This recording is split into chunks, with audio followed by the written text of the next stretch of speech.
Сәлем, бұл Миратрикс.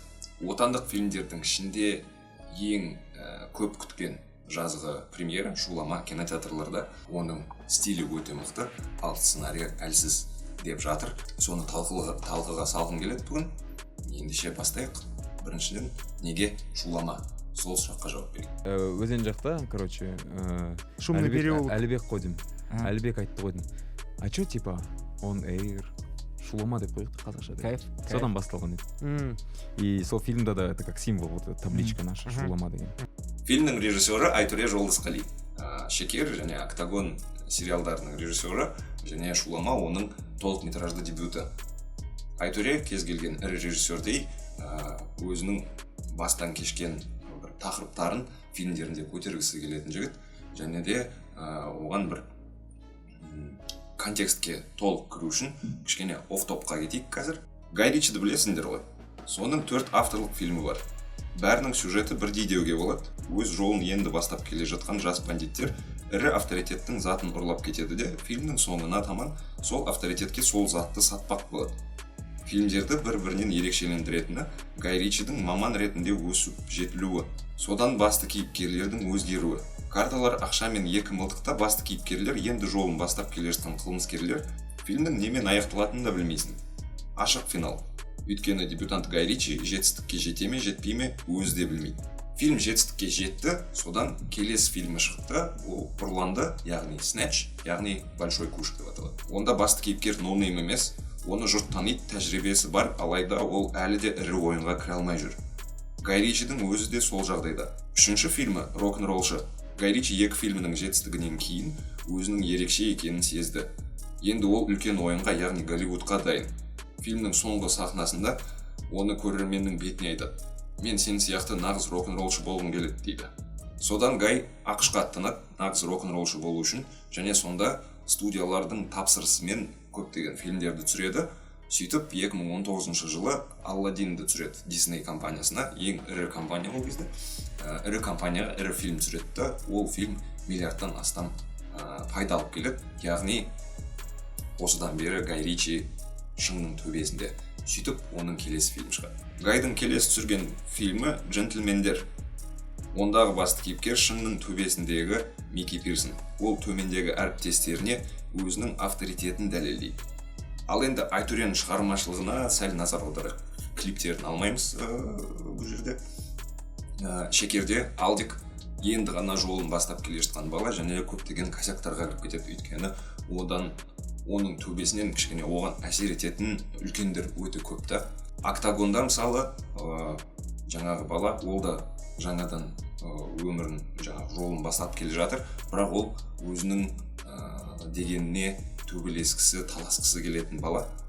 Сол ал Шуламадағы басты кейіпкерге сәл біраздан кейін жетеміз. Біріншіден сюжетке назар аударайық. Сапар, Дархан және Ғани деген Теміртаудың 3 жігіті кішкентайынан рэпер болуды армандайды. Шағын қалада семіз арманға жету қиын, содан олар Алматыға аттанады. Біраз қиналып, онда Данияр Алшинов сомдайтын продюсермен жолдары түйіседі. Басты 3 актер, дебютанттар, және де Данияр Алшинов олармен сахнаны бөлген кезде Данияр Алшинов бүкіл жаңағы көрерменнің назарын өзіне тартып алады. Өйткені харизмасы мықты, тәжірибесі бар актер. Және де сол Алшиновтың кейіпкері басты кейіпкерлерге мінездерін таратып беретін бір сахна бар. Оған дейін балалар бір-бірінен айырмашылығы қандай екені сезілмейді. Яғни сыншылар көбінесе сол басты кейіпкерлер жаман жазылған, сондықтан олардың мінездерінің айырмашылықтары сезілмейді деп сондай бір сын айтып жатыр. Бірақ ол әдейі жасалған нәрсе болса ше, қазір түсіндіремін. Жігіттер кішкентайынан бірге өскен, өздерінің шағын әлемдері қалыптасты, содан бір-бірінің қылықтарын қайталап, бір ағзаға айналып кеткен, кім-кімге еліктеп кеткені түсініксіз. Сіздің де сондай достарыңыз бар ғой, дұрыс па? Яғни Данияр Алшиновтың балаларға мінездерін таратып берген сахнада біріншіден көрсетілетін зат, ол Данияр Алшинов продюсер. Яғни продюсер ол жүйе. Сол продюсер жүйені қалыптастырып жатыр, және де ол балаларға өзі таңдап алған мінездерін таратып жатыр да. Ал балалардың біреулері оған келіседі, біреу келіспейді деген сияқты. Содан олардың мінездері басында, сол фильмнің басында бірдей мінездері. Өйткені сол продюсердің ықпалы деген қандай болады, продюсерлік жүйе деген қалай болады, соны ашып көрсету үшін әдейі мінездерін толық көрсетпей, сол продюсерлік ықпалдың астын сызып қойғандай да, түсінесіңдер ме? Алшиновтың кейіпкері продюсер, ол жүйе, ал рэп протест музыкасы. Содан Шуламаның басты кейіпкері жүйеге қарсы, продюсерлік шарттарға қарсы, және ол өз жолымен жүруге болатынын түсінетін кейіпкерлер. Айтореде өзі қандай оқиғаларды көрсетіп, қандай тақырыптарды көтергісі келетінін білетін жігіт. Ол шекердегі алдектей өз жолын енді бастап келе жатқан бала емес, және де біреуге төбелесіп бір нәрсе дәлелдейтін октагондағыдай бала емес. Ол нақты өзінің не істеп, не көрсеткісі келетінін білетін жігіт, және де Шуламаның басты тақырыбы осы жерде.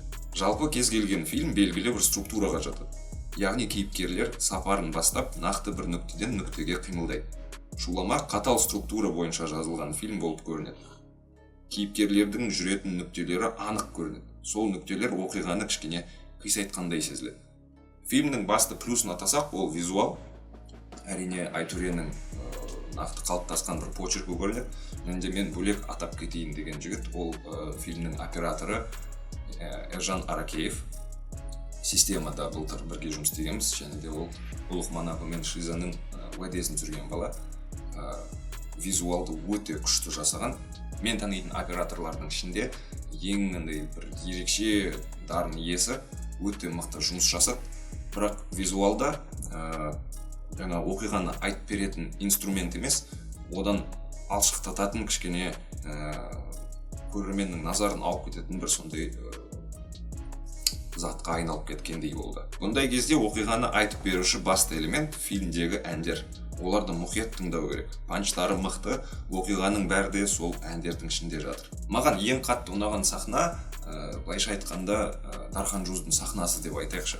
Оның Сапар деген ән ойнайды, және сол ән бүкіл жаңағы басты кейіпкер сапармен болып жатқан заттарды суреттеп береді кәдімгідей. Егер мен бұл әнді білмей, Дархан туралы ақпарат естімеген кезде арнайы осы фильмге жазылған ән деп ойлайтын едім. Және тағы бір фишка, кейде фильмде балағат сөздер естіп қаласын, сол балағат сөздерді жаңағы классикалық пен жаппаған, скретчпен жапқан. Жалпы стиль жағынан Шуламаға тиісе алмайсың. Бәрі өте әдемі, шетел кино қарап отырғандайсың. Вау моменттері көп, сілтемелері жеткілікті, бірақ сол сілтемелердің де кері әсері бар. Фильмде көптеген отандық рэперлер бой көрсетеді. Шиза мысалы тіпті сюжетке кішкене ықпал тигізетіні бар. Одан басқа отандық шынайы бақ өкілдерін көрсетеді. Және бірақ оқиғаның өзі ойдан құрастырылған кейіпкерлер туралы да, сонысы кішкене диссонанс тудырады. Тырнақтың астынан кіріздеп жатқаным емес, фильм классикалық музыкалық байопик болып жазылған. Алайда байопиктердің бір ерекшелігі, сен шынайы адам туралы кино қарап жатсың. Кейіпкерлердің бәрі болмаса да, кейбірі әлі де тірі. Содан сен оқиғаға қызығасың. Ал Шулама байопик болып түсірілген, онда шынайы өмірден алынған адамдар бар, бірақ басты кейіпкерлердің драмасы ойдан құрастырылған. Содан олармен көрермен эмоционалды байланыс орнатуы екі талай. Яғни оқиға жаңағы қарапайым адамдарға көрінбейтін адамдар туралы болса, мысалы звукач туралы болса, Титаникті алайық мысал ретінде. Титаниктің оқиғасын бәріміз білеміз, бірақ оның ішінде бір-біріне ғашық болып қалған адамдар, солар басқа адамдармен бірге де қайтыс болып кеткен деген ондай оқиғаға кішкене назар аударып кетті, және ол кезде ойдан құрастырылған оқиға саған диссонанс тудырмайды ойыңда. Ал бұл жерде кәдімгідей байопик көресің, үздік рэперлердің қатарына кірген 3 бала туралы кино көріп жатасың, бірақ олар шын өмірде жоқ. Сен 3 баланың байопигін көрдің, бірақ ол байопик емес. Сол кішкене фильмнің мен үшін басты кемшілігі деп айтсақ болады. Әрине, әлгі продюсер антагонист емес, жақсы адам дегенге тиісуге болады. Бірақ Үш нояндағы Ришелье мен Оушен достарындағы Терри Бенедикт те жақсы адамдар негізі, қарап тұрсаң. Дараның жеке линиясы біртүрлі болды деуге болады, бірақ ол желінің сахналары эмоция алып келеді. Киноның басты ингредиенті сол эмоция емес пе? Шуламада бір сахна бар, онда Данияр Алшыновтың кейіпкері рэптің қалай жасалатынын көрсетеді, және ол үшін бастысы техникалық жұмыс, яғни синт жазу, бит жазу деген сияқты. Және оған мәтінді қоса саласын, бастысы оңай болса болды деген бір әңгімесі бар. Және онымен Сапар кішкене келіспейді, өйткені Сапар мәтінге назар аударып үйреніп қалған жігіт. Және сол сияқты фильмнің өзі де солай жасалған сияқты, өйткені техникалық жақтан өте мықты жасалған кино, мәтіні сәл әлсіздеу. Және сіз де сол секілді менің айтқаныммен келіспесеңіздер де болады, фильмді көріп, тамашалап, өз бағасын беріп, осы видеоның астында пікірталас ұйымдастырайық. 1000 рет естігенше бір рет көр демекші, Шуламаға барып көріңіздер. Өте сапалы дүние негізі. Және біздің кинода біраз затты өзгерте алатын кино. Сондықтан көріңіздер, тамашалаңыздар, комментарийға келіңіздер. Көріскенше.